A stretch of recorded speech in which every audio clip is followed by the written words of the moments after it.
tol. Ay, hiningal ako. Nadaanan ko si tatay dito sa may may Libby Mariano sa Taguig. Ayaw umandar ng motor niya mga tol. Tinulak namin, kinadyot namin, di umaandar eh. Walang kuryente. Wala rin akong tools.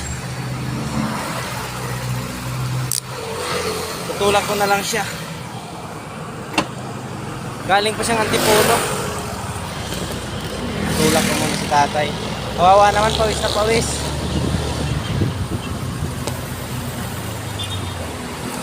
Tay, itulak kita, isipin mo lang parang nagdadrive ka lang ng normal ha.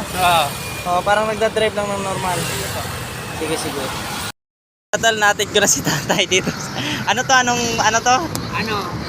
Chico Street sa Taguig. Taguig Chico Street. Dito sa may gilid mga tol ng C5. Galing siya ng dulo ng Libby Mariano. Yun, nakarating din si tatay. Galing Antipolo pa to. Sige tayo, ingat. Sige.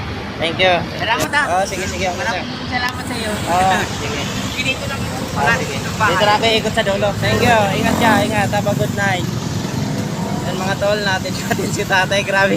Ang hirap magtulak. Traffic sa ilalim ng ng palar sa may tunnel. Pero okay lang. Natin si tatay. Pawis na pawis, kawawa. Ay, nakabuti. Nadaanan ko siya. Parang hirap na magtulak si tatay. Medyo matandaan na rin siguro. Nasaan na rin yun si tatay. 60 na rin siguro yun. Mga senior na yun si tatay. Pero lumalaban sa buhay. Hindi bumibitaw. Ganun sana mga tol. Kahit medyo nahihirapan, lumalaban. So ayun, salute kay tatay. Paikot na ako mga tol dito sa may Kalayaan. Safe trip sa lahat mga tol. Have a good night. Ingat mga buddy.